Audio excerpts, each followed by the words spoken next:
Nah, saudara-saudara sekalian, hari ini kita meneruskan dari pentafsiran 1 Yohanes pasal ke-5. Dan hari ini kita akan mulai dari ayat yang ke-13. Saya membaca dulu dari ayat 10 sampai 12, sesudah itu 13 sampai 15. Kita membaca bersama-sama. Barang siapa percaya kepada Anak Allah, ia mempunyai kesaksian itu di dalam dirinya. Barang siapa tidak percaya kepada Allah, ia membuat dia menjadi pendusta, karena ia tidak percaya akan kesaksian yang diberikan Allah tentang Anak-Nya. Dan inilah kesaksian itu, Allah telah mengaruniakan hidup yang kekal kepada kita, dan hidup itu ada di dalam Anak-Nya. Barang siapa memiliki Anak, ia memiliki hidup. Barang siapa tidak memiliki Anak, ia tidak memiliki hidup. 13 sampai 15. Semuanya itu kutuliskan kepada kamu, supaya kamu yang percaya kepada nama Anak Allah tahu bahwa kamu memiliki hidup yang kekal. Dan inilah keberanian percaya kita kepadanya, yaitu bahwa Ia mengabulkan doa kita jikalau kita meminta sesuatu kepadanya menurut kehendaknya. Dan jikalau kita tahu bahwa Ia mengabulkan apa saja yang kita minta, maka kita juga tahu bahwa kita telah memperoleh segala sesuatu yang telah kita minta kepadanya. Pembacaan kitab suci sampai di sini. Saudara-saudara, dari pasal 9 kita melihat ada kesaksian Allah bagi hanya seorang manusia. Hanya satu-satunya manusia yang mendapatkan kesaksian sepenuhnya daripada Allah, karena dia adalah Anak Allah yang tunggal, yang diutus oleh Allah sendiri. Itu sebab berbeda dengan semua agama, semua filsafat, semua kebudayaan, dan semua tokoh-tokoh di dalam seluruh sejarah manusia. Yesus Kristus harus dimengerti, diimani, dipegang teguh, diikuti, dan didengar. Inilah Anakku yang kukasihi, dengarlah olehmu kepadanya. Inilah Anakku yang kukasihi, taatilah kepada dia. Kesaksian semacam ini belum pernah Tuhan Allah berikan kepada Musa, belum pernah Tuhan berikan kepada Yosua, belum pernah Tuhan berikan kepada Yesaya, belum pernah Tuhan berikan kepada Daniel, kepada Zakaria, kepada Nabi siapapun atau pendiri agama mana saja. Sekali lagi, satu-satunya manusia yang mendapatkan kesaksian langsung daripada Allah Bapa, Allah yang sejati, yaitu Yesus Kristus. Mengapakah Tuhan menyaksikan Anaknya? Nepotisme kah? Tidak. Anaknya dikirim ke dunia untuk menderita, untuk disiksa, untuk menerima segala sengsara, dan akhirnya harus dipaku mati di atas kayu salib. Tuhan tidak memberikan hak istimewa kepada anak sendiri. Tuhan bukan Tuhan nepotisme. Tuhan adalah Tuhan yang menyerahkan anak yang tunggal untuk menjadi korban, untuk menjadi juru selamat, untuk dikutuk, untuk diberi sengsara oleh manusia. Nah, itulah sebabnya berbeda dengan malaikat yang mempunyai kemuliaan yang sangat tinggi, akhirnya harus dijatuhkan karena dia meninggikan sendiri. Perbedaan antara Yesus Kristus dengan penghulu malaikat yang akhirnya dijadikan setan adalah yang satu adalah Allah dan setara dengan Allah Bapa, tetapi dia mau menurunkan diri, mau merendahkan diri, mau dihina. Yang satu adalah tidak setara dengan anak Allah, tapi dia mau merebut kemuliaan Allah, mau merebut kedudukan anak Allah. Saudara-saudara, barang siapa yang secara otomatis, secara inisiatif merendahkan diri, dia aktif merendahkan diri, pasif akan ditinggikan. Barang siapa yang aktif, inisiatif meninggikan diri, secara pasif dia akan direndahkan. Ini prinsip Alkitab. Prinsip ini tidak mungkin berubah dari kekal sampai kekal. Di dalam gereja, menjadi hamba Tuhan, menjadi guru sekolah minggu, menjadi orang-orang murid mahasiswa sekolah teologi, atau menjadi pelayan-pelayan di mana sama. Siapa mengikuti teladan Kristus dia harus sendiri mau merendahkan diri, sendiri mau menderita, sendiri mau turun. Akhirnya bukan sendiri, bukan ambisi, bukan egoisme, bukan inisiatif sendiri, tapi kehendak Tuhan mengangkat tinggi, memuliakan, memberikan kehormat kepada Dia lebih daripada semua. Sebaliknya, malaikat yang sudah dicipta dengan keadaan sangat tinggi, diberikan kehormatan yang sangat tinggi, dia tidak puas, dia mau merebut, mau mendapatkan kehormatan lebih tinggi lagi dengan egoisme, dengan ambisi pribadi. Akhirnya Tuhan mengatakan, turunlah kamu. Dia menjadi setan. Kalau kita mengerti prinsip ini saja, pelayanan kita akan menjadi baik luar biasa. Kalau kita mengerti prinsip ini sedikit saja, kita akan berubah cara melayani, cara mencintai Tuhan, cara menggarap, bagaimana mempertumbuhkan kerohanian kita masing-masing. Initiatively discern yourself, and finally you will be glorified. Initiatively you try to lift up yourself, you will be humiliated. Alkitab tidak berubah. Tuhan Yesus berkata kepada murid-murid satu hari sebelum Yesus naik ke atas kapal, jikalau antara kamu ada yang ingin menjadi besar. Oh, tidak bisa dong. Ingin menjadi besar berarti egoisme, ambisi yang liar. Tidak. There's nothing wrong to expect to be great. There's nothing wrong to hope to be big. There's nothing wrong to pray to God to be enlarged. Nothing wrong. Tidak ada salahnya kita menjadi besar. Allah tidak pernah mencegah, Allah tidak pernah menekan, Allah tidak pernah menindas mereka yang mempunyai keinginan menjadi besar. Tidak salah. Engkau ingin kekayaanmu banyak, tidak salah. Engkau ingin perdaganganmu menjadi besar, tidak salah. Engkau ingin pabrikmu makin besar, makin berkembang, tidak salah. Kita mengingin GRI makin besar, tidak salah. Jikalau di antara kamu ada orang yang ingin menjadi besar, jadilah hamba-hamba sekalian. Nah, di situ Tuhan tidak menindas, tidak menekan ambisi manusia, tapi Tuhan memberikan petunjuk prinsip. You want to be big? You want to be glorified? Humiliate yourself and serve others. Saya berkali-kali di dalam masterclass bicara, gereja bukan tempat yang perlu dikasihani. Gereja bukan perlu orang-orang datang memberikan sumbangsi, memberikan dukungan, lalu mereka menjadi bos di sini. No. No one come to contribute and no one come here just for glorifying themselves. Tidak ada seorang yang sepatutnya datang memuliakan diri, meninggikan diri, lalu memberi bantuan, menolong. No one come to help God. No one come to contribute to God. But everyone come to serve. Everyone come to learn. Saya bersama dengan kamu, kita semua datang di gereja ini untuk belajar. Banyak lubang, banyak kesulitan, banyak kekurangan. Memang. Justru karena kita kekurangan, kita banyak kesulitan, banyak kekurangan, maka kita memerlukan Tuhan. Saudara, kalau dari luar melihat gereja seperti megah sekali, masuk ke dalam banyak kekurangan, banyak kelemahan, itu lumrah. Karena inilah orang-orang berdosa yang mau melayani Tuhan. Inilah tempat orang-orang yang sakit yang perlu tabib. Inilah tempat orang yang tidak berdaya perlu pertolongan. Maka di dalam gereja ini kita bukan untuk memberikan sesuatu untuk membanggakan diri, tapi kita belajar bagaimana melayani orang lain. Bagaimana mengisi lubang-lubang yang perlu dibantu.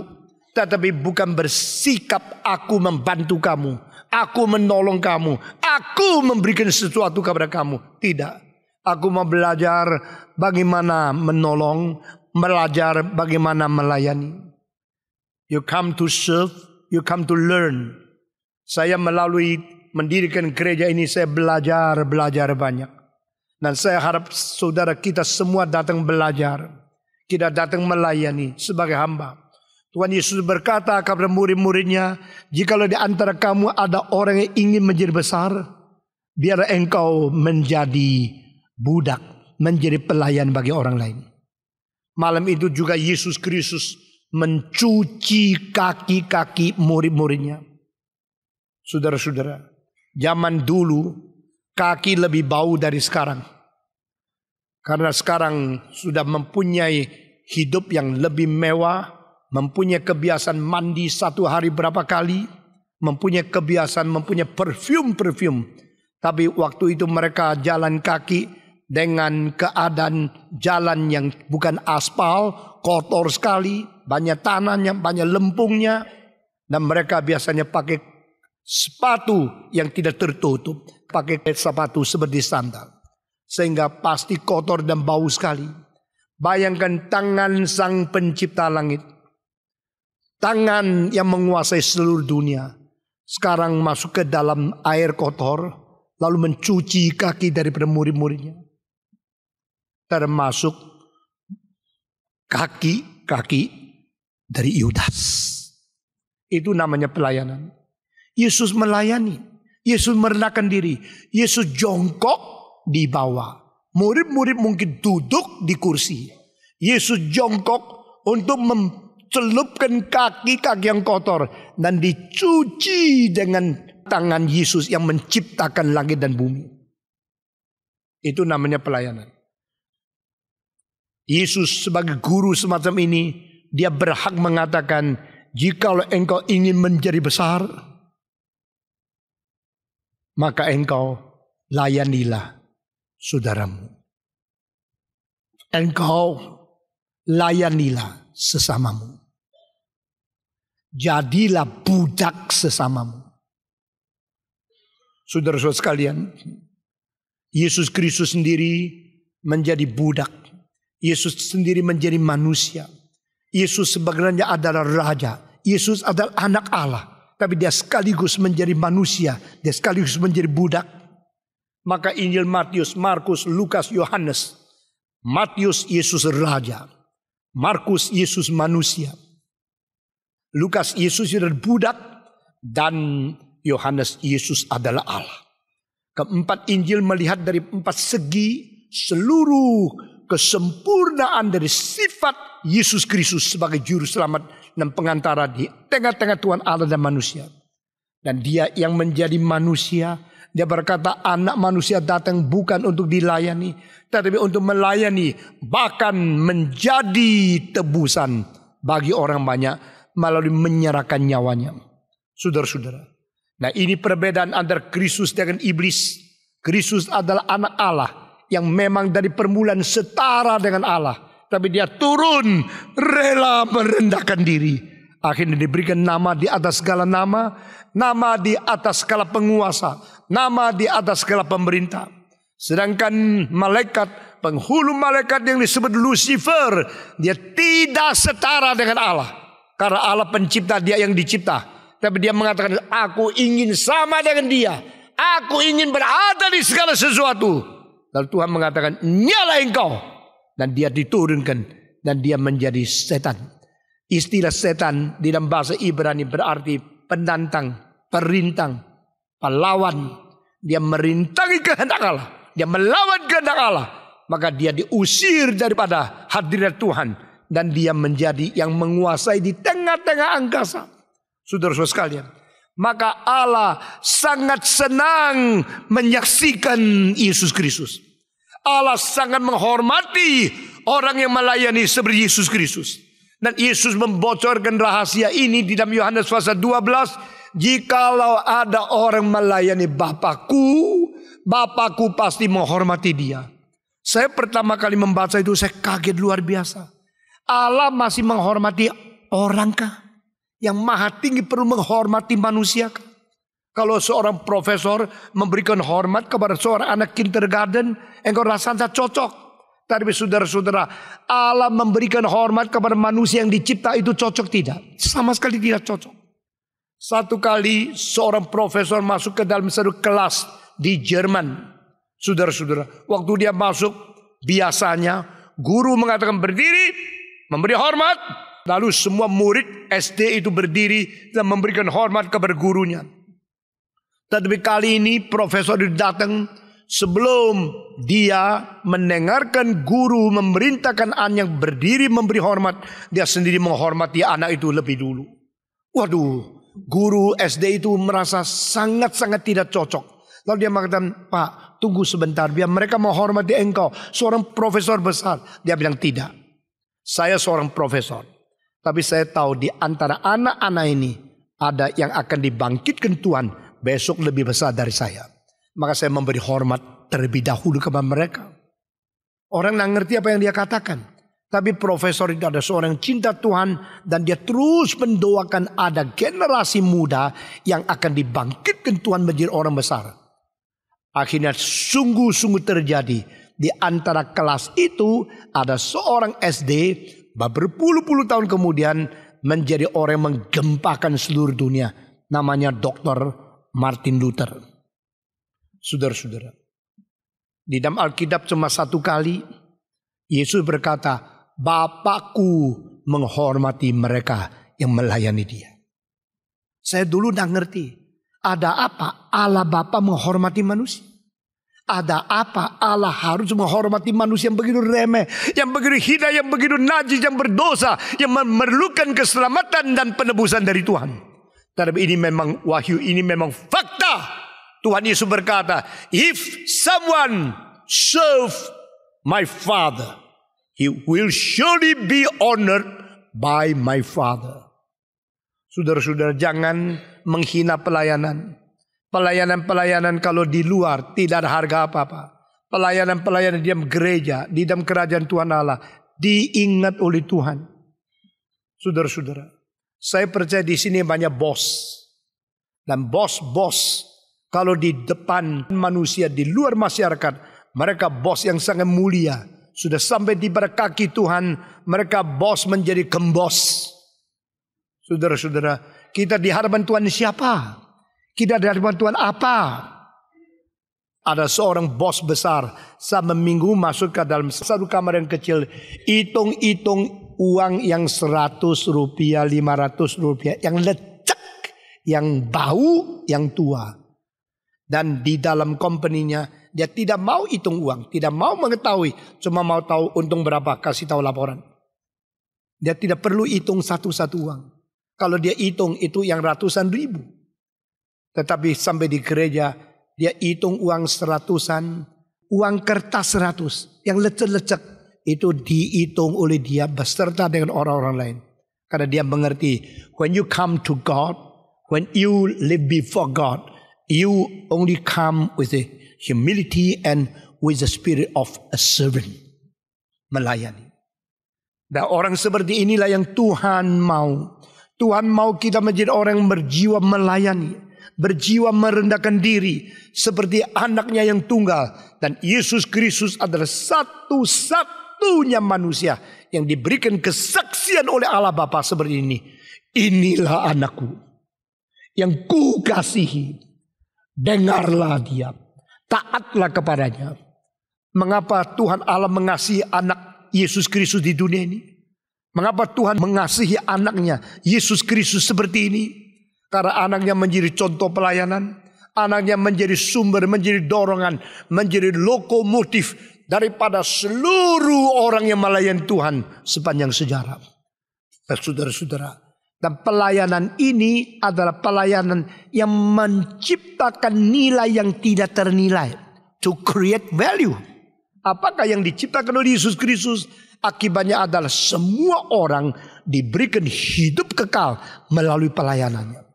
Saudara-saudara, seluruh hidup kita tidak bernilai apa-apa. Sampai kita mendapatkan Kristus, baru kita menjadi nilai yang sangat tinggi. Saudara-saudara, kita adalah orang yang remeh, orang yang hina, orang yang berdosa, orang yang tidak mempunyai apa-apa. Menurut 1 Korintus pasal 1 ayat-ayat terakhir, Paulus mengatakan kita yang tidak ada apa-apa. Kita yang bodoh, kita yang lemah, kita yang tidak layak telah dipilih oleh Tuhan. Dan Tuhan memilih orang yang miskin, mempermalukan orang yang kaya. Tuhan memilih orang yang bodoh, mempermalukan mereka yang bijaksana. Tuhan memilih orang yang lemah, mempermalukan mereka yang perkasa. Ini semua ayat Alkitab. Tetapi pada waktu kita telah datang kepada Kristus, telah menerima hidupnya, maka ditambahkan nilai kepada kita yang tidak terhingga. Dan nilai itu disebut hidup yang kekal. Inilah suatu bahagia yang paling besar yang manusia bisa peroleh selama hidup di dalam dunia. Saudara yang bilang, nah saya senang, saya dapat lotre. Itu beberapa tahun sudah habis. Yang bilang, saya senang, saya dapat pekerjaan yang besar. Itu hanya memberikan keuntungan di dunia ini saja. Engkau mengatakan, saya senang, saya mempunyai kemuliaan, saya mendapat lencana daripada pemerintah, dari presiden. Waktu ganti presiden itu sudah tidak bernilai. Saudara-saudara, nilai-nilai dunia ini sementara. Nilai-nilai dunia ini fana. Tetapi pada waktu engkau menerima Kristus dan Kristus masuk ke hatimu, hidup kekal diberikan kepada engkau. Engkau menambah nilai secara tidak terhingga. Itu sebab engkau akan hidup bersama dengan Dia di dalam surga untuk selama-lamanya. Because He had given the eternal life to those who are given by Father to Him. Minggu lalu kita telah membicarakan yang Bapa berikan kepada anak sebagai pusaka. Anak memberikan hidup kekal menjadi pusaka kekal bagi pusaka itu. Nah, ini satu hal yang begitu indah. Allah Bapa mengatakan, ini loh kaum pilihanku yang kuberikan kepadamu. Kristus ini milikmu. Dari segala bangsa, dari segala bahasa, dari segala suku, dari segala benua. Ini adalah propertimu. Aku berikan semua kaum pilihan kepadamu. Lalu Kristus mengambil semua ini secara mentah-mentahan. Tidak. Kristus mengambil semua ini, harus mendoakan mereka, harus mati bagi mereka, harus curahkan darah membersihkan mereka, harus mengirim Roh Kudus memberikan hidup yang baru kepada mereka. Baru orang-orang najis ini dikuduskan dan dilayakkan menjadi mempelai perempuan Kristus. Itu pusaka. Saudara-saudara, semua yang dijanjikan Tuhan bukan diberikan seenaknya. Semua yang dijanjikan Tuhan diberikan potensi dan diberikan kesulitan untuk engkau mengalahkan, untuk engkau akhirnya menaklukkan semua lawan, baru engkau memiliki pusaka yang dijanjikan Tuhan. Saudara-saudara, Tuhan mencipta suara, tapi Tuhan tidak mencipta musik. Tuhan mencipta logika, tapi Tuhan tidak mencipta bahasa. Tuhan menciptakan alam yang indah, Tuhan tidak menciptakan lukisan. Lalu orang yang melihat alam semesta yang begitu bagus, akhirnya bagaimanakah dia bisa merubah keindahan alam menjadi lukisan yang bisa dijual puluhan juta dolar? Dia harus berjuang bagaimana memakai potensi yang Tuhan tanam di dalam diri dia untuk menggali, untuk mewujudkan, dan untuk menjadi sesuatu yang bernilai melalui perjuangan. Saudara-saudara, coba gubah satu musik. Coba bikin satu lagu. Baru engkau tahu susahnya bukan main. Kalau engkau kira engkau sudah pintar bikin lagu, coba bawa kepada saya koreksi dalam 2 menit. Baru tahu salahnya berapa banyak. Saudara-saudara, coba lukis. Gitu aja. Engkau biasanya menghina ya. Gitu aja. 2 hari yang lalu seorang di atas kapal terbang, saya mengatakan, 2 lukisan Picasso yang nilainya 50 juta dolar baru dicuri di Eropa. Lalu dia, lukisan apa sih? Saya kasih lihat surat kabar. Anak muda itu menjawab, kayak gini kok 50 juta, jelek. Wah, orang itu menganggap diri hebat. Picasso pun berani dihina loh. Picasso sendiri tidak berani hina Picasso. Saudara-saudara, gini kok jeleknya 50 juta. Saya hanya menjawab, tetapi dia menerobos zaman. Dia mempunyai inovasi yang bermakna tinggi yang dulu tidak diketahui. Saya sebenarnya tidak begitu suka Picasso. Tetapi saya tahu menjadi Picasso tidak gampang. Kalau tidak percaya coba. Picasso tidak jadi, peso pun tidak jadi kamu. Saudara-saudara. Nah pada waktu engkau melihat ini gini, itu gitu. Saya coba yuk kerjakan sendiri. Waktu yuk kerjakan sendiri mati-matian gambar, baru tahu engkau di pinggir jalan tunggu 3 hari tidak ada orang beli. Kalau beli paling laku 30.000, itu saja. Karena catnya 25.000. Ongkosnya dikasih 5.000 selesai. Tetapi kenapakah Allah yang tidak menciptakan lukisan, memberikan bakat lukisan kepada manusia. Allah yang tidak menciptakan musik, memberikan bakat musik kepada manusia. Allah yang tidak menciptakan sastra, menciptakan bakat sastra di manusia. Berarti ini semua prinsipnya sama. What is given to you, you should go and struggle for that. Apa yang sudah dikaruniakan Tuhan bukan diberikan cuma-cuma. Tuhan mau engkau berusaha, berjuang, bergumul. Akhirnya engkau memperoleh. Tuhan berkata, Abraham, aku memberikan tanah janji kepadamu. Tetapi engkau harus melintasi tanah ini, mujur dan malang. Oh, itu ayat yang lucu ya. Saudara mungkin belum pernah baca ya. Itu tanah aku berikan kepadamu. Engkau harus jalan mujur dan jalan malang. Mujur dan malang itu apa? Salib. Betul gak? Yang disebut mujur dan malang itu tanda apa? Salib. Engkau harus pikul salib. Engkau harus menderita untuk mendapatkan tanah itu. Maka Abraham tidak berani sembarangan. Ini sudah diberikan Tuhan. Ini milikku. Ayo sekarang keluar. Ini tanah yang Tuhan janjikan kepada saya. Tidak. Abraham akhirnya mau mendapatkan sebidang tanah untuk mengkuburkan nyonyanya. Nyonya Abraham itu. Waktu nyonyanya mati, dia perlu satu tempat untuk kubur. Dia tidak berani ambil. Tuhan, toh sudah ngomong toh, kasihkan saya toh. Ini tanah janji toh, free. Ayo Tuhan, lupa janji ya lu ya. Tidak, dia tahu prinsip Allah. Prinsip Allah aku berikan kepadamu, tapi di mana perjuangmu? Engkau kalau tidak berjuang, meskipun sudah diberikan kepada engkau, engkau tetap tidak dapat. Akhirnya dia memberikan 400 shekel perak untuk mendapatkan tanah itu. Karena dia tidak mau ambil cuma-cuma.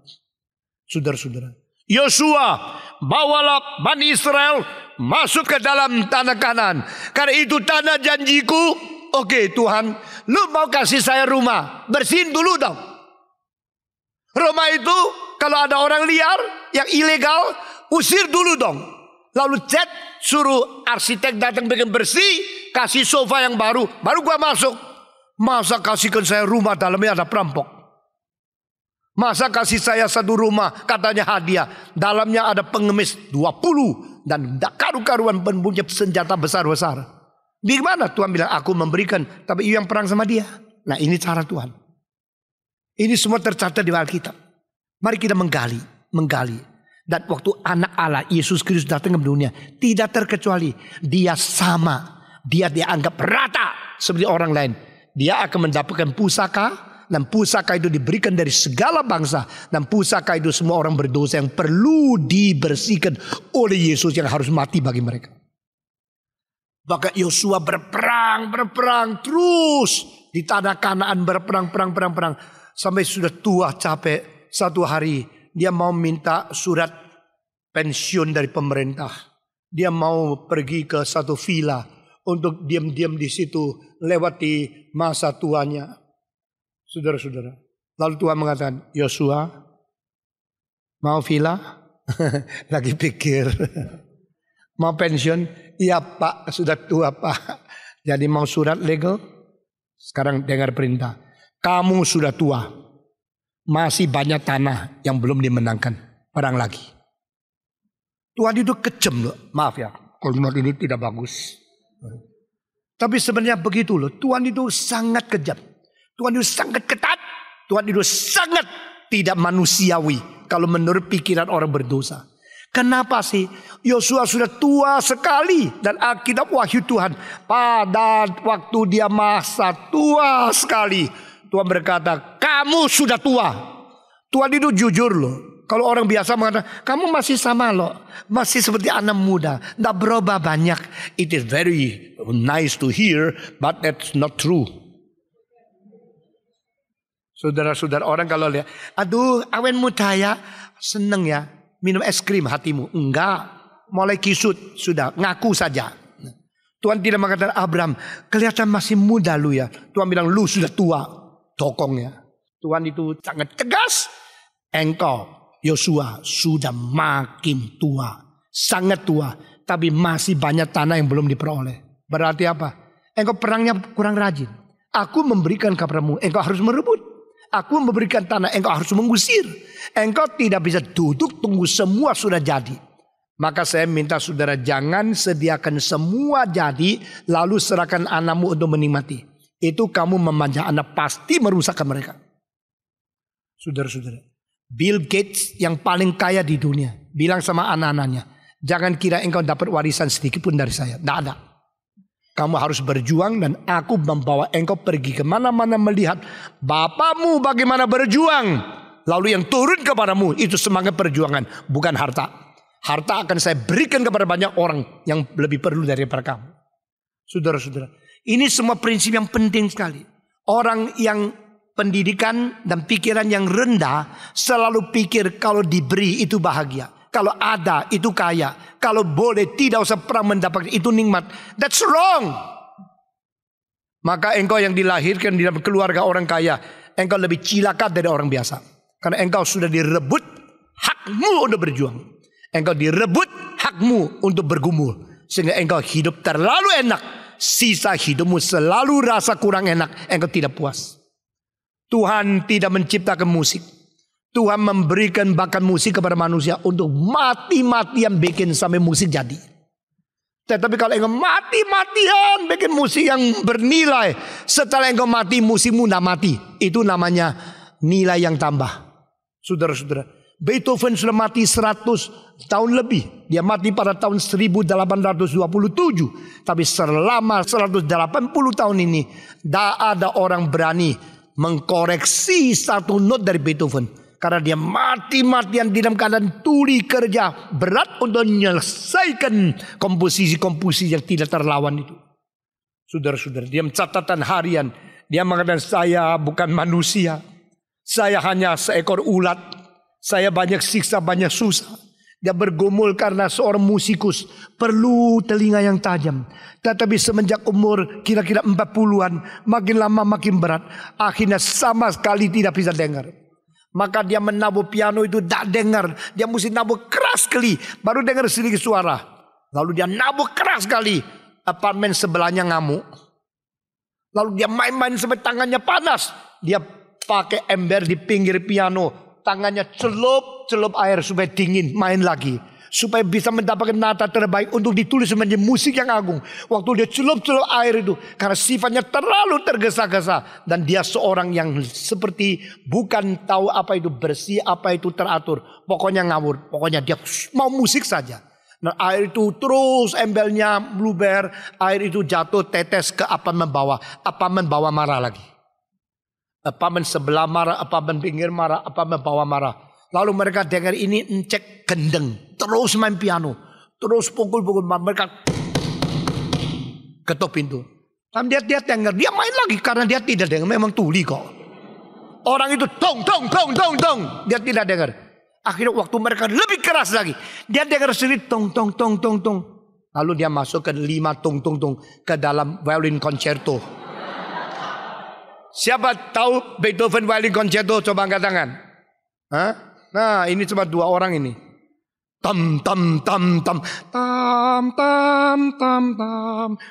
tem dom dim dom tem tam dim tam dim ten tam dim pam. Itulah tung menjadi musik. Nah saudara-saudara, Tuhan tidak cipta musik. Tuhan cipta bahkan musik di dalam hati orang. Dan orang yang mau mendapatkan musik yang indah. Bukan enak-enak. Anak yang main biola. Luar biasa bagusnya. Aduh enaknya loh. Cepat-cepat kasih anak saya les biola. Seperti ini. Saudara tahu les biola. Biola tepat di sini. Sampai 1 tahun goyangnya. Sampai ini jadi kosong semua. Itu namanya apa? Masuk Kanaan perang dulu. Semua 1, 2, 3. Masuk Kanaan perang dulu. Mau dapat sesuatu berjuang dulu. Ini prinsip. Yang tidak usah juang itu apa? Beli organ, ya. Tidak usah belajar piano, tidak usah belajar itu biola. Beli organ yang pijat, saudara-saudara, yang bernilai pasti mahal. Yang bernilai pasti susah. Yang mau susah ada kesuksesan yang bernilai. Yang tidak mau susah hanya kesuksesan yang dangkal. Ini prinsip. Saudara-saudara, you sudah dapat 2 prinsip hari ini. Pertama, yang inisiatif mau naik akhirnya pasif diturunkan. Yang inisiatif mau turun akhirnya dinaikkan. Kedua, yang ingin mendapat kekayaan bertambah, ingin mendapatkan nilai yang sungguh-sungguh, maka engkau harus berjuang, harus bergumul, harus menderita. Ini semua prinsip Alkitab. Kalau kita datang dengar khotbah, hanya dengar yang enak-enak, lebih baik tidak usah datang. Saudara-saudara, gereja ini memberikan prinsip-prinsip, memberikan pengajaran-pengajaran, dan memberikan nilai-nilai yang lain. Dan kalau engkau mengikuti semua kegiatan di gereja ini, engkau kadang-kadang disuruh membayar harga lebih besar. Engkau mengikuti itu speak, atau engkau disuruh membayar supaya uangmu di mana, hatimu di sana. Kalau ada orang mau bikin murah, semurah mungkin supaya lebih banyak tarik orang, silakan. Tapi uang kelebihan yang kita terima itu kita kirim untuk orang sekolah, untuk orang dididik. Meskipun kalau mereka tidak ingat, silakan kita terus jalankan prinsip-prinsip ini. Saudara-saudara, Tuhan hanya memberikan kesaksian kepada satu anak yang tunggal, Yesus Kristus. This is my son, my beloved son. Listen to him, obey him. Karena Kristus ada rahasia kebijaksanaan. Kristus ada rahasia dari segala kerohanian kita masing-masing. Dan dia teladan bagi kita masing-masing. Dan dia berjuang mati di atas kayu salib, mengalirkan darah, menyerahkan nyawanya, baru bisa menebus kita, baru bisa membersihkan dosa kita, baru bisa memberikan hidup yang baru kepada kita. Nah, itu disebut hidup yang kekal, yang dicantum di dalam ayat 11 dan 12. Saudara-saudara, setelah bunyi kalimat-kalimat seperti ini, lalu dikatakan dengan satu kalimat yang sangat-sangat mengharukan kita. Yang ada anak, ada hidup. Yang tidak memiliki anak, tidak memiliki hidup. Semua 1, 2, 3. Yang memiliki anak, memiliki hidup. Yang tidak memiliki anak, tidak memiliki hidup. Di sini tidak katakan yang dibaptiskan masuk surga. Di sini tidak katakan yang masuk gereja selalu senang. Di sini yang dikatakan yang ada anak ada hidup. Yang tidak ada anak tidak hidup. Kunci rahasia adalah di dalam anak Allah. Kunci hidup yang kekal adalah percaya kepada Dia yang sudah menyerahkan nyawa bagi kita masing-masing. Believe in Him, accept Him as your personal Savior. This is the key of the eternal life. Sama seperti apa Yesus berkata kepada Bapa, percaya kepada Engkau Allah yang Maha Esa, dan percaya dan mengenal kepada Yesus Kristus yang Kau utus. Inilah hidup kekal. Hidup kekal tidak ada di dalam agama. Hidup kekal tidak di dalam gedung gereja. Hidup kekal tidak ada di organisasi administrasi. Hidup kekal tidak ada di dalam pikiran manusia. Hidup kekal ada di dalam anak Allah yang tunggal, yang menjadi manusia, yang menderita, yang mati, yang dipaku, yang mengalirkan darah. Hidup kekal ada hanya di dalam satu pribadi. Siapa itu? Yesus Kristus. Maka di sini katakan yang memiliki anak, dia memiliki hidup yang kekal. Yang tidak memiliki anak, ini tidak memiliki hidup yang kekal. Dan ini adalah istilah yang khusus dipakai hanya oleh Yohanes. Saudara-saudara, Paulus tidak muncul kalimat seperti ini. Yakobus tidak muncul kalimat seperti ini. Petrus juga tidak muncul kalimat seperti ini. Tetapi Petrus pakai mengatakan kita adalah batu-batu hidup. Kita adalah batu-batu pembentuk bait Allah, yaitu tubuh Kristus yang hidup. Maka kita batu hidup, living stone. Itu ada hidupnya di dalam. Kita mempunyai hidup. Tetapi di dalam anak saja baru kita mempunyai hidup. Kalau kita tidak memiliki anak, kita tidak memiliki hidup. Itu istilah istimewa, istilah khusus, cara ekspresi daripada satu-satunya Rasul Yesus Kristus, yaitu Yohanes. If you have son, you have the eternal life. If you do not have son, you do not have eternal life. Di sini kunci engkau diselamatkan atau tidak. Nah, saudara-saudara, sayang sekali kalau kita ikut kebaktian, ikut kebaktian berpuluh-puluh tahun menjadi anggota, akhirnya ternyata belum diselamatkan. Sayang sekali kita ikut melayani, ikut membesuk, ikut ini, ikut dia, akhirnya tidak masuk surga. Siapa yang masuk surga? Surga tempat yang kekal, hanya dihuni oleh orang yang mempunyai kartu penduduk hidup kekal. Gampang sekali. Eternal life, to live in the eternal city. The eternal city is forever and ever. Only if you have Jesus Christ, you have the eternal life to enter into eternal city. Hidup kekal diberikan kepada orang supaya dia layak hidup di dalam kekekalan. Hidup kekalahannya di dalam Kristus. Maka engkau harus tanya, setelah begitu lama saya menjadi orang Kristen, saya sudah memiliki Kristus atau belum? Orang Kristen tanpa Kristus lebih kasihan dari mereka yang belum mengenal Kristus. Orang Kristen sudah beragama Kristen tapi tidak ada Kristus, lebih kasihan dari mereka yang belum pernah mengenal kekristenan. Karena mereka yang belum kenal kekristenan, kalau diberitakan Injil mungkin mereka sadar menerima Yesus Kristus.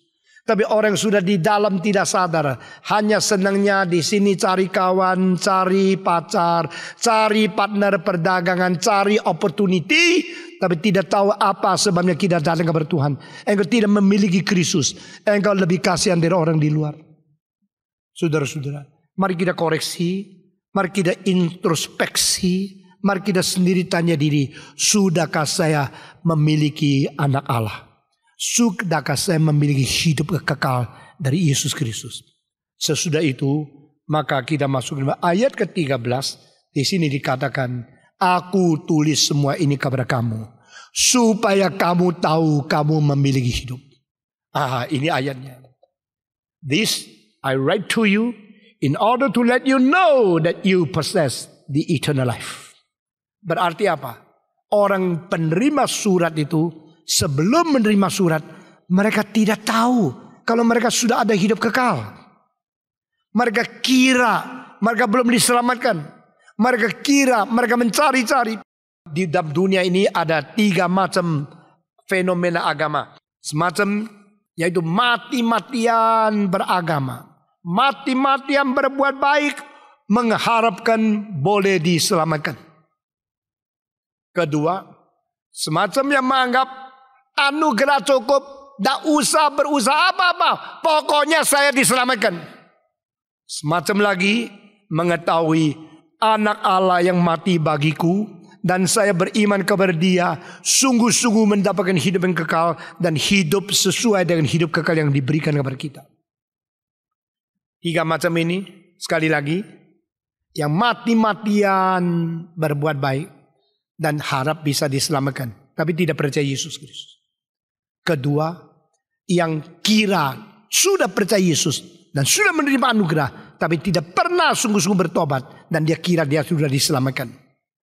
Sola gratia, lalu main-main.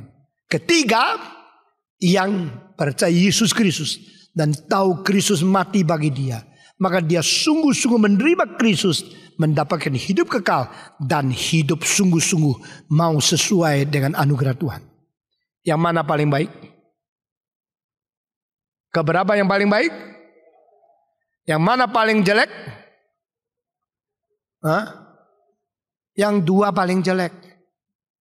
Kenapa? Yang 2 itu anggap itu anugerah, boleh dipermainkan. Dia lebih jelek dari orang bukan Kristen. Karena dia kira dia sudah dapat anugerah. Dia sudah boleh main-main. Itulah sebabnya setelah Martin Luther selesai reformasi 100 tahun, gereja hancur. Karena apa? Mereka salah mengerti doktrin anugerah. Salah mempermainkan sola gratia. Kalau anugerah itu yang menjadi paling penting, maka tidak perlu kelakuan, tidak perlu perbuatan. Maka Eropa saat itu mabuk-mabuk, berzina, segala macam dosa dilakukan. Karena apa? Karena sola gratia, bukan karena kelakuan kok. Maka kelakuan tidak penting. Di dalam sola gratia, kita jangan lupa imbangannya adalah responsibilitas. Saudara-saudara, orang Kristen tanpa Kristus lebih kasihan dari mereka yang belum mengenal Tuhan. Orang yang belum mengenal Tuhan, mereka berbuat baik, mereka beribadah, mereka bergumul, mereka hidup suci supaya diterima oleh Tuhan. Paling sedikit motivasi mereka masih tahu kewajiban mereka harus berbuat baik. Tapi orang Kristen yang salah mengerti anugerah, itu paling cilaka dan paling menakutkan. Sekarang di dalam Kristen saya menyusut menjadi satu lingkaran. Di dalam gereja ada 2 macam orang. Semacam orang sudah diselamatkan, tapi tidak tahu dan tidak ada kepastian sudah diselamatkan. Sehingga masih hidup gentar, hidup takut, hidup baik-baik, ketakutan tidak diterima oleh Tuhan.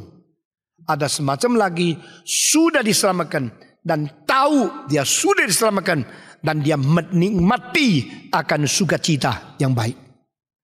Di antara ini masih ada satu macam lagi yang menjadi side effect di antara dua macam, yaitu yang sudah diselamatkan tidak tahu, yang sudah diselamatkan tahu, yang ketiga yang tidak diselamatkan tapi anggap diri sudah diselamatkan. Sekali lagi ya, pertama yang sudah diselamatkan tapi dah tahu diri diselamatkan.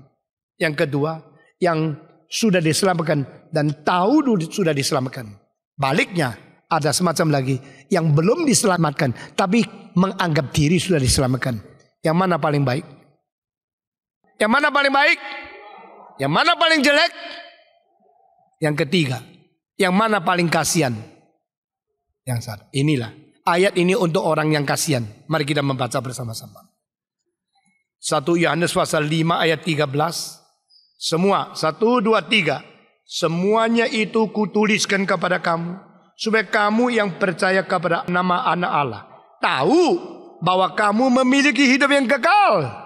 All this I write to you to let you know that you believe in Jesus Christ, you have eternal life. Yohanes tidak sembarangan. Yohanes tidak mengatakan, saya tulis ini supaya kamu tahu kamu diselamatkan. Tidak. Yohanes mengatakan, saya tulis ini kepada kamu semua ini supaya kamu tahu bahwa semua yang percaya kepada Allah di dalam Yesus Kristus, dia mendapat hidup kekal. Jadi dia kasih syarat. If you do not believe in Jesus Christ, you do not have. I read to you, do you know? Do you know that if you believe Jesus, you have the eternal life? Satu kali ada seorang pendeta disuruh mengkuburkan ayah dari seorang Kristen yang anggotanya. Anaknya sih anggota, papanya tidak. Tapi itu anak tunggal. Waktu papanya mati, anak tunggal bilang, gereja sajalah yang kuburkan papaku. Karena dia anak tunggal kok. Jadi pendeta pergi mengkuburkan. Tapi dia bilang, gimana ya saya mesti khotbah? Atau saya mesti doa, Tuhan dia telah pulang ke surga. Ini belum diselamatkan kok. Cuma anaknya anggota. Jadi kalau dia bilang, Tuhan pujimu telah panggil dia pulang. Ini belum Kristen kok. Tapi kalau bilang, Tuhan dia masuk neraka. Semua marah gimana ya? Pendeta itu susah ya. Orang belum menggembala, belum tahu susahnya menggembala bagaimana. Belum menjadi pendeta, belum tahu susahnya pendeta bagaimana. Lalu dia siang malam terus pikir, besok perkabungan saya doa gimana ya. Aduh, satu malam tidak bisa tidur. Hanya doa kalau salah itu semua famili yang ngamuk dibunuh saya di kuburan gimana. Tapi kalau saya tidak jujur, Tuhan marah bagaimana. Dia doa sampai pagi-pagi, dia dapat inspirasi. Dia doanya begini. Tuhan engkau berkata, yang percaya diselamatkan, yang tidak percaya tidak diselamatkan. Dan orang ini sudah pergi kepada tempat yang seharusnya dia pergi.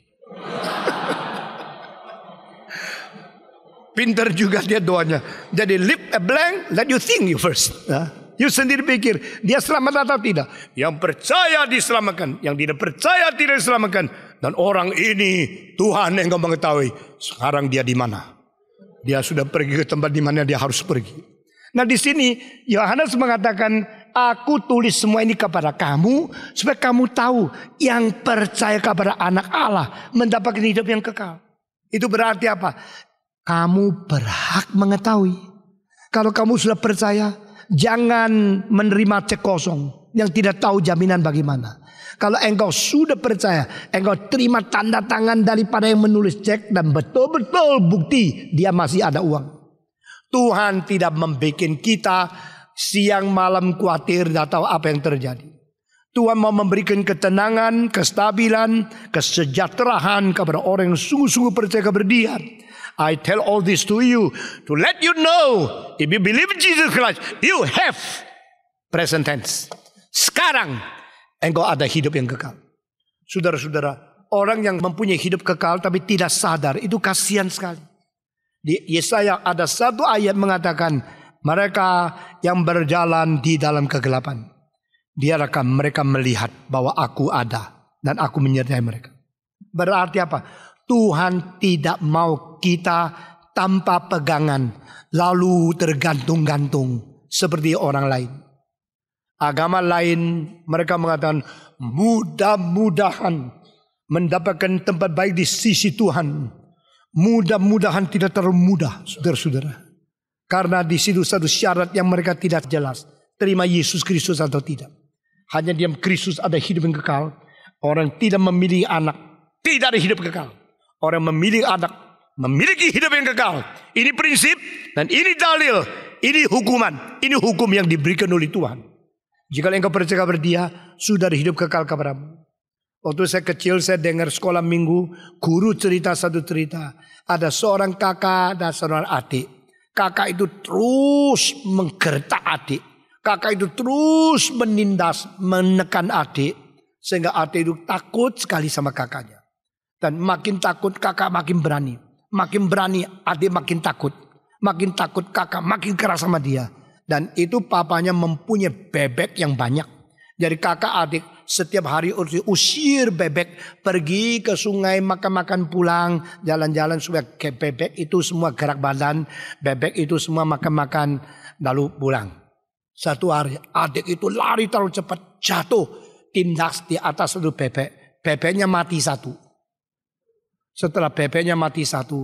Kakak bilang, kamu apa ini? Lari cepat-cepat. Saya lihat dia mati. Saya kasih tahu papa. Kak, jangan kasih tahu papa, Kak. Jangan kasih tahu papa. Awas dulu ya. Saya pasti kasih tahu. Sudah dipukul setengah mati kamu. Adik itu ketakutan luar biasa. Saben hari kalau mau apa. Ayo, nakal ya. Saya kasih tahu papa. Bebek mati.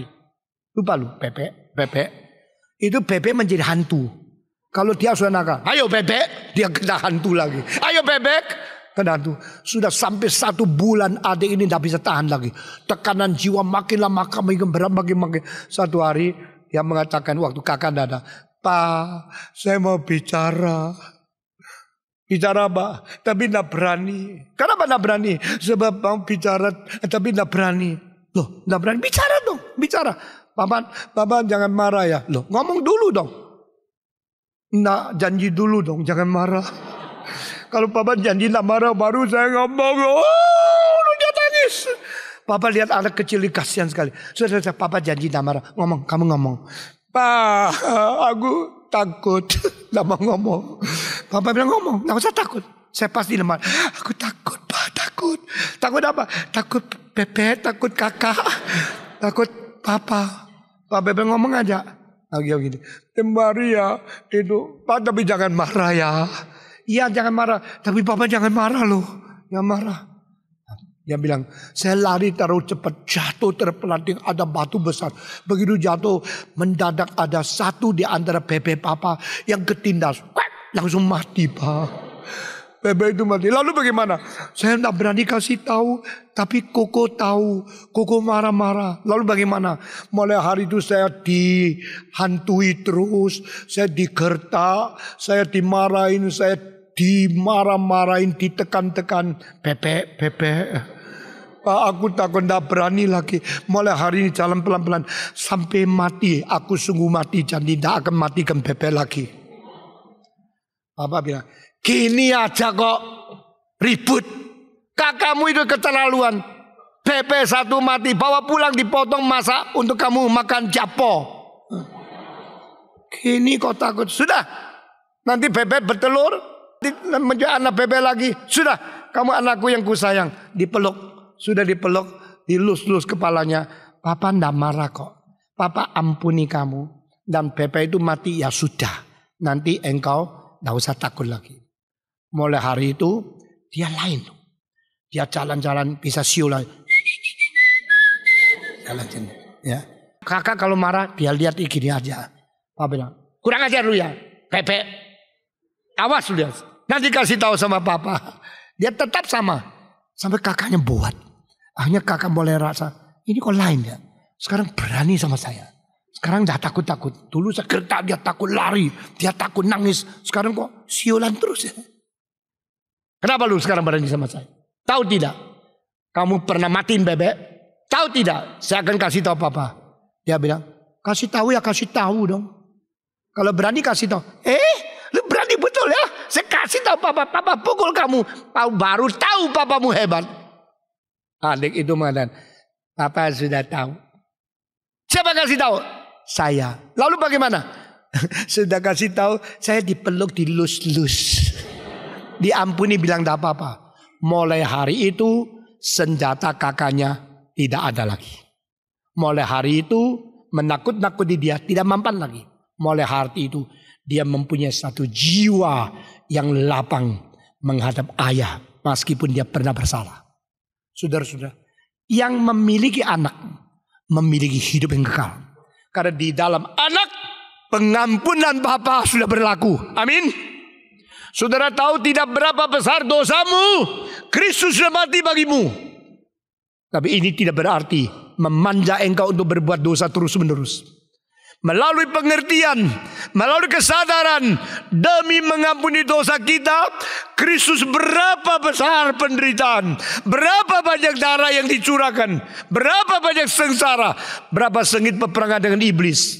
Engkau akan dipimpin Roh Kudus untuk mengerti sengsara Kristus. Saya tidak percaya orang bisa mencintai Tuhan kalau dia tidak mengerti sengsara Kristus.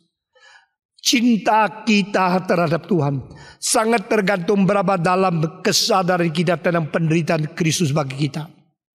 Saudara-saudara, kalau kita sudah mengerti berapa dalam, berapa tinggi, berapa lebar, berapa luas, panjang cinta kasih Allah Bapa di dalam Kristus yang disalib di atas Golgota, maka kita baru tahu seharusnya bagaimana kita mencintai Tuhan. Tuhan bukan pengemis, perlu pertolongan uang kita. Tuhan bukan pembantu, perlu persen kita. Tuhan adalah yang memberikan hidup dan sanggup menghentikan napasmu.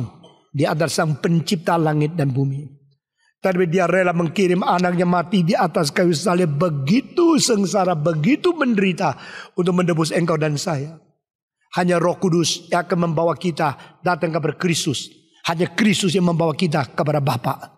Dan Roh Kudus membawa kita kepada Kristus untuk melihat sengsara penderitaan yang di belakangnya ada kemuliaan dan kehormatan yang tertinggi. Sehingga kita sadar, mengapa? Mengapa kok dia rela? Mengapa dia mau? Mengapa dia meninggalkan surga? Mengapa dia dilahirkan di dalam palungan? Mengapa dia dipaku di atas salib? Demi cinta kepada saya.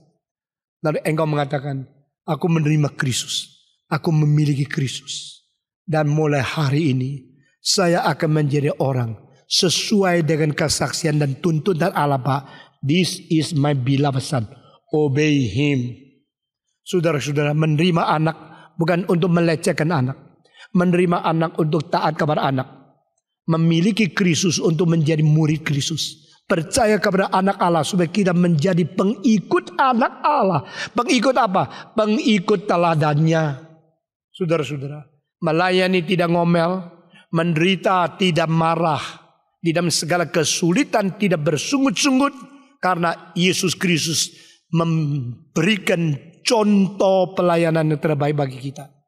Dan kita memiliki Kristus, memiliki keselamatan daripada Dia, memiliki teladan dari Dia, memiliki perintah Dia, dan kita taat kepada Dia. This is my son, my beloved son. Obey him. Obey. Puji Tuhan. Karena demikian maka sudah menjadi orang Kristen, kita anak raja.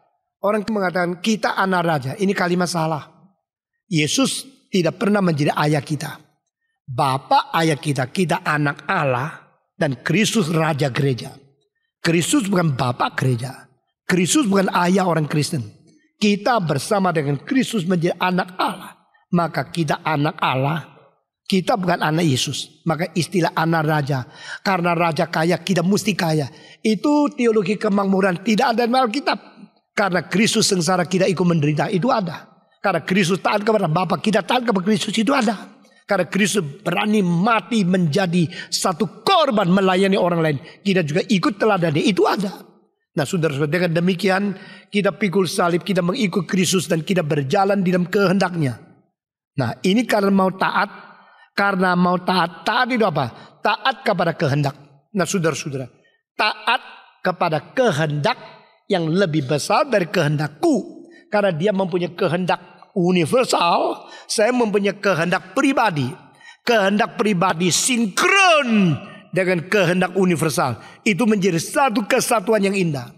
To obey means to synchronize your will under the sovereignty of God and to obey the will of the universal God. Allah universal, Allah alam semesta, saya yang dicipta sebagai pribadi yang kecil, sekarang kehendakku taat kepada kehendak Dia, kehendakku taat kepada kehendak Dia. Itu namanya mengatakan bukan kehendakku, tetapi kehendakmu. Semua 1, 2, 3.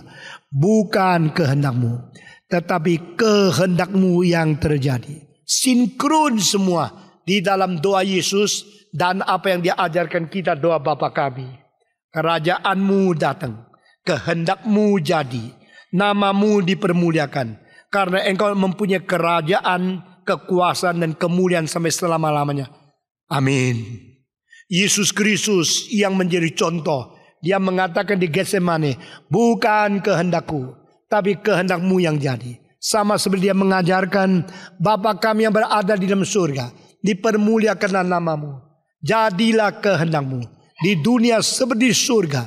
Datanglah kerajaanmu. Jadi kehendakku, sinkron kehendakmu. Nah, mengerti apa artinya memiliki anak. Bukan memanipulasi anak. Bukan memperalat anak. Bukan memakai anak lalu mencari kekayaan sembarangan supaya diberkati. Bukan. Karena mau taat. Dan taat berarti mentaklukkan kebebasan kehendak ke bawah kedaulatan kehendak. Menaklukkan kebebasan yang dicipta ke bawah kehendak yang mencipta. To submit our freedom under the sovereignty of the Creator, of our Master.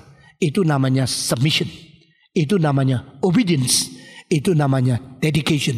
Itu namanya offering. Itu namanya beriman kepada Tuhan. Kalau demikian, maka terakhir orang yang menaklukkan kehendak kepada kehendak yang taat itu, dia akan berdoa, semua doa diberikan oleh Tuhan. Nah, sayangnya banyak orang mengatakan, doalah semua akan dikabulkan. Itu comot-comot ayat tapi tidak ada prinsip. Sekarang saya mengatakan saudara, mungkinkah semua doa orang Kristen dikabulkan? Mungkin tidak. Mungkin tidak. Mungkin ini ayatnya. Asal semua doa sesuai kehendak Allah. Nah, ini prinsipnya. Nah, saudara, sekarang tanya lagi. Mungkinkah semua doa orang Kristen semua dikabulkan? Mungkin tidak. Mungkin. Asal semua doa sesuai kehendak Allah. Ini kuncinya. Saya seumur hidup ini sebenarnya betul-betul saya lihat sangat heran. Saya orang miskin. Saya tidak ada apa-apa. Tapi saya menginginkan sesuatu. Inginkan sesuatu. Lalu saya minta sama Tuhan. Dan apa yang saya minta hampir semua dikabulkan. Kecuali yang bukan kehendak Tuhan. Dan kenapa bukan kehendak Tuhan? Kita doa. Karena kita belum tahu. Sebelum kita mengetahui apa itu kehendak Tuhan atau tidak. Kita minta sesuatu. Dah salah. Itu kita melaksanakan hak sebagai anak. Tapi belum sinkron sama anak yang tunggal itu. Maka kita di dalam proses. Maksudnya di dalam proses kita belajar. Kita belajar agar ternyata bukan kehendak Tuhan. Kalau begini pantasan tidak diberikan. Nah, saudara-saudara, mengapa ada orang yang mau sekolah ke luar negeri tapi tidak ada kesempatan? Mengapa ada orang yang mencintai seorang tidak diberikan? Mengapa ada orang ingin menjadi kaya tidak dapat kaya? Karena dia belum tahu pacar itu bukan milik dia. Dia belum tahu kalau dia bukan harus sekolah di luar negeri. Karena dia belum tahu dia tidak seharusnya menjadi kaya mendadak. Itu ada jadwal, ada waktu, ada rencana Tuhan yang terbaik untuk kamu yang kau tidak tahu. Itu sebab semua doa yang kita minta sesuai kehendak Tuhan, tidak ada satu tidak diberikan. Ini ayatnya. Tetapi yang tidak sesuai tidak diberikan. Kalau tidak diberikan, jangan bunuh diri, malah dimarahin. Sudah tidak dapat yang kau inginkan. Oh, dia tidak mau nikah sama saya. Oh, saya pergi lihat Tuhan saja.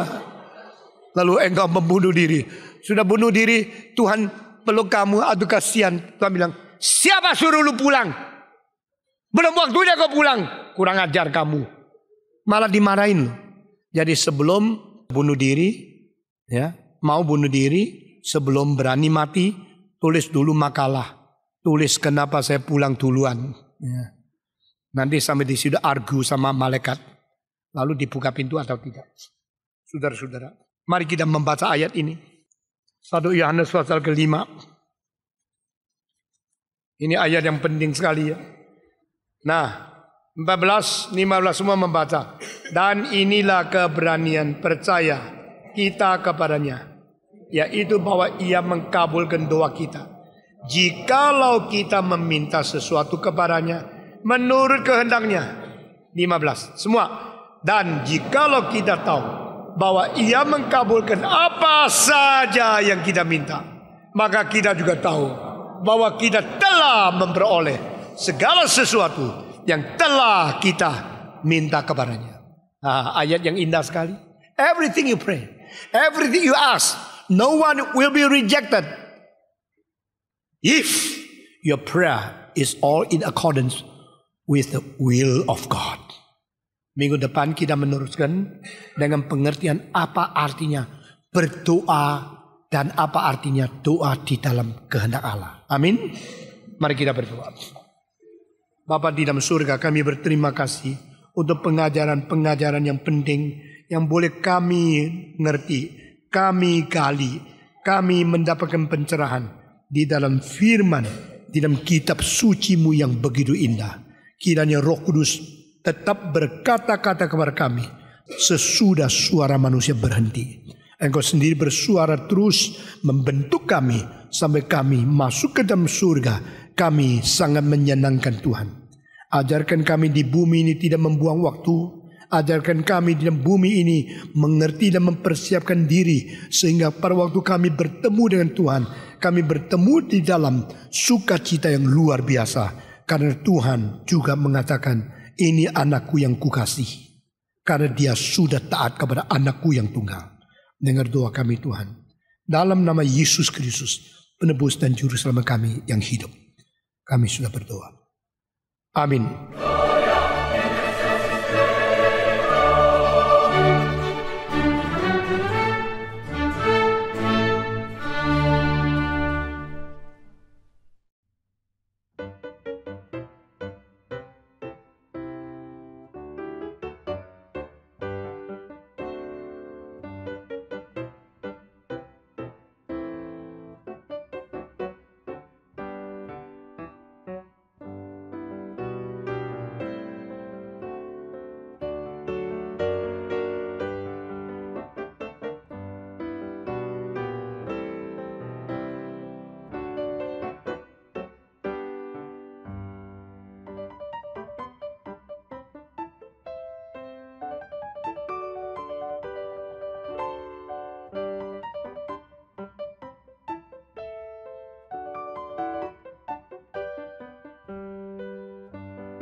Tuhan.